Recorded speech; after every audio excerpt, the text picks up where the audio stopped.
Now, Ched, not to be confused with Chad, mind you. Ched going to be in the off lane here. They're going to do a 2-1-2 Witch Doctor Void. I'm not sure how this is going to work out against 3 heroes. Witch Doctor already getting stunned up. In comes the rolling boulder, and oh, daddy, Witch Doctor's in a world of hurt. That's an easy first blood. Voodoo Restoration not going to heal you through that.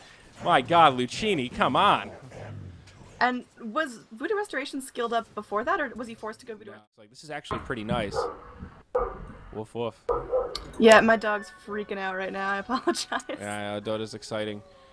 So, interesting build from EN.SLiCKz here. He's gone for a Blightstone first item. Oh, sandwich between 2 dire buttons, trying to run away, just gets picked off in the river. That was a really nice roll in from the hook. I didn't think you would get that one. Yeah. All right, much needed kill on the Death Prophet. Cut the very tail end of it, but good rotation. That's a Radiant ward down as well. They just went to contest the Rune and kind of got lucky with their positioning. So good stuff for EverNova. That's actually a pretty costly kill, and most of it's going to go to the Lion, so he's going to be in good shape. That gets him some boots. A ward is sitting back and farming for the most part. The mids traded a lot of blows, but overall pretty few kills. Yeah, I mean, look at Faceless Void's farm here. If they're really trying to get him up, get him items, he's only level 3 at this point, and he really needs that chrono. That's going to be the jump point for Luccini, and how much longer can they delay that? Meanwhile, mid lane Death Prophet just swings in onto the Storm Spirit. No fear there. She's only level 5, hasn't picked up the Exorcism yet, but should grab it relatively soon.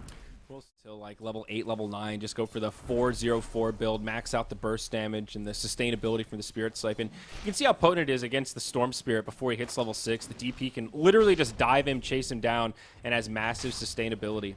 Oh, speaking of dive. Yep, down bottom, Tidehunter. Too much damage. Timbersaw going to rack another one up. No point in Timber Chain, so he's gone for this really tanky, really damage-oriented build with the Whirling Death. Definitely disrupted his farm, but it's still pretty even. I feel like a lot of this is going to hinge on that first big team fight. Luccini are definitely farming better, though, and it is in the side lanes. Now the Sword is really pulled ahead of the Tidehunter mid. Yeah, we'll have an initiation onto the Death Prophet. Laser on the way. It's trying to heal her up, but it's just not enough. 2-on-3. Now Phoenix in a little bit of trouble. Does have an Icarus dive. Should be able to make it out. Has support on the way. Witch Doctor's rotated in, but he's only level 4. Hanging on to a skill point. Gets the second one in Voodoo Restoration there. Storm Spirit with a double damage. Yeah, I don't really want to fight into that. Alright, up top here, we've got EN.SLiCKz finally, as he gets a moment of fresh air, trying to go through, pushes out the wave, getting some harass. Pop that open wounds. Now Phoenix up top, they're getting some harass onto EN.SLiCKz, so we just have to scamper back into the jungle. I mean, this guy is pretty much starved. It's 7 minutes in, he's picked himself up phase boots, has that casual Blightstone, but at points like this, we see well-fed lifestealers have almost a completed armlet. Well, down bottom, Tidehunter again, just can't take the heat against the Timbersaw. We're understanding now why the Timbersaw is the go-to pick against strength heroes. That normally tanky top damage taken as long as you have enough HP to survive the initial burst. Oh, bottom lane. Yeah, there is some potential to. I doubt we'll see it, though. The Sword, oh, that's a Ravage. Okay. It's going to be a 5-on-1 here. I don't think Timbersaw is surviving this one, given he has no points in Timber Chain. Tries to TP home. That's cute. Not going to be enough, and a lifesteal, we're going to get credit for that one. But alas, 5-on-1. I think Luccini will call that one space created as they start to shove in the side lanes here. Yeah, they're going to pop out the Exorcism. You can't blame the Void. In this game, honestly, he could probably get away with getting a little more damage focus because they have the Timbersaw, who's so beefy to play that frontliner. Like, often when you see this Vanguard Radiance build, it's because Void is, like, the only melee hero or the only initiator. Yeah, we're going to see the Sword just melt in the mid lane. Cheese and crackers. I mean, they'll drop the finger, so it's a warranted kill, but, yeah, some serious bursts there. There is so much hate for this Timbersaw, and rightfully so. I mean, the Sword has played this fantastically in the laning phase, but at this point, a lot of the net worth on Luccini isn't exactly concentrated on the Timbersaw anymore. They got to start focusing the Void, who, at this point, has enjoyed the fresh air, enjoyed the breathing room up top. Yep, he's enjoyed farming up that Vanguard so he can stay safe from gank Savage because, oh my god, he's killing me. Those are really bad in the early game because that opportunity cost is huge. That's a potential kill. That's potential progress towards your core items. But mid lane, we're going to see a fight break out. DP pops the ult. She's got a haste rune, so very mobile. Look at the Tide just melt. Oh my Lanta, it's a Chronosphere on 3, the Ravage. It's not going to be there because it's on cooldown, and they're just going to fall apart. It's a 3-0. It's a great team fight for Luccini, and this is the reason I picked Luccini to win game number 1 here, Annie. This is team fight domination. That Exorcism's up. They didn't even use the egg. They didn't even need it.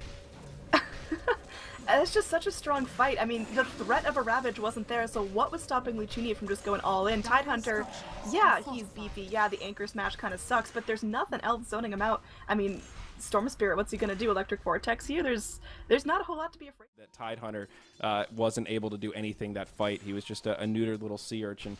It's brutal. It's brutal stuff. Great team fight for Luccini. That'll break this game wide open for them. Uh-oh, mid lane, Death Prophet. Oh, golly, she survives.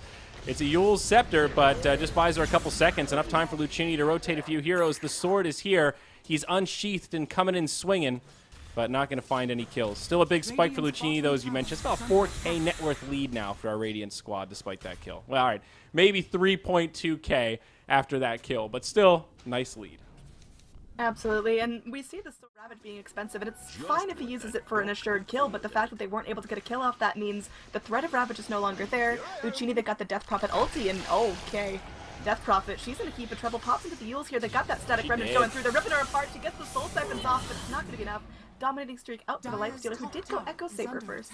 Yeah, easy peasy. Great choice from EN..SLiCKz here. Definitely a sign that he's reading this game such that there see ghosts like that if you don't have vision, because that would be dumb, but you know, stranger things have happened. Got the Blink Ravage. They seem suspicious. There is still some time left. Here we go. They hop right into the pit. Roche still pretty healthy. There's the Ravage. DP's in Yules when it comes out. Actually not bad, but the Void goes down. Phoenix trying to get on the high ground. Not quite going to make it, but still might get the Supernova off. It's going to be close, but no, the egg gets popped. DP still alive for a while, but now her ult is down. It's looking like the fight's going to go towards the Dire as the sword gets finished off. Roche died somewhere in the mix. The Aegis was snatched by the Lifestealer, so it did get killed by the Radiant. He does not die, so he walks away with the Aegis. It's a crazy, chaotic team fight, but in the end, it is EverNova that comes out big, and they're actually going to take the lead after that, I think. Yeah, that was a big swing. That was about 7 Knight's Earth Spike coming through, but it's enough to fend off the damage for now, so EN..SLiCKz can't even get a jump pick on the position 5. Yep, talk about that sustainability. It's beautiful. Shed trying to go up to the high ground, gets hexed up by the Lion. In comes the Lions, or pardon me, the Storm. Zip zap. He's got himself an Orchid. It's a silence on the Void again, and he'll fall. But now Exorcism's out. Death Ward starting to bounce around. Phoenix nearby. Doesn't have the ult for another 5 seconds, though. EN.SLiCKz taking heavy damage. That's the end of the Aegis only. Finger now out on the Witch Doctor. It's looking like EverNova might be able to take over the fight. It's starting to break up into these small skirmishes as the sword puts big damage into the Storm. Is he actually going to go down? No, he zips out. Now it's the sword that's locked down, but the Supernova keeps him alive. Now the laser actually buys him some HP. Icarus dive out. 2 dead on the side of Luccini. All 5 still alive for EverNova. They will cut their losses, start to make it home. The sword, long TP, makes it. After all that, they only lose 2, and of course they do get the Aegis, so they do kill the Lifestealer 1. Still a great fight for EverNova. Basically the power of the Aegis, but my God, that was the route you're going. Like, go Blink Dagger, or maybe instead, because you can just sit back, not get silenced, and then try to counter-initiate instead of being the frontliner. You know, you've got this Timbersaw who can be your frontliner. Sit back. He's gonna go in, they get a solo chrono on him, they're dumping everything for him. 2 ults committed, and I guess it locks down the Tidehunter, no threat of a Ravage for the next minute. I want to talk a little bit about the Witch Doctor's build here, no points in Maledict.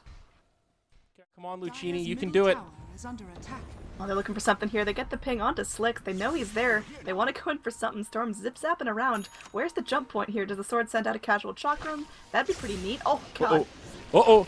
Oh, God, he goes in deep. No, Ched, not like this. Oh, no, the Blink Dagger was useless. Now the Witch Doctor falls. It's a massacre. Jesus, Luccini's already lost 3.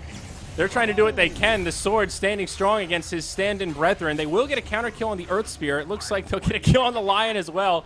They're going to pick on the supports before they go down. Timbersaw gets obliterated after the Yules, and DP will TP out.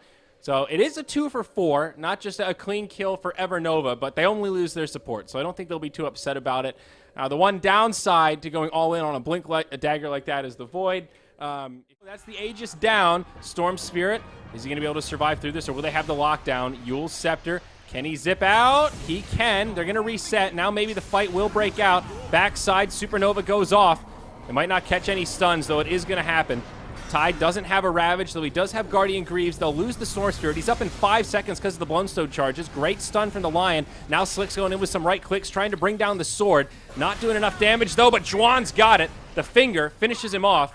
Lifestealer hops inside of a creep. He's going to try to make the getaway as Ched continues to pursue, chases down the Lion. Time Dilation's out, but uh-oh, it's the big bad Storm. He zips in from across the map, drops the Orchid on Ched. He goes down. Now on the backside, they kill the Witch Doctor. It's a turnaround the other way. It's almost like Let Me Go had a buyback because of Bloodstone. It's a big-time wipe. All 5 of Luccini down. I think you call it a 1 for 5 with Storm Spirit getting back in the fight. It's a 3K swing for EverNova.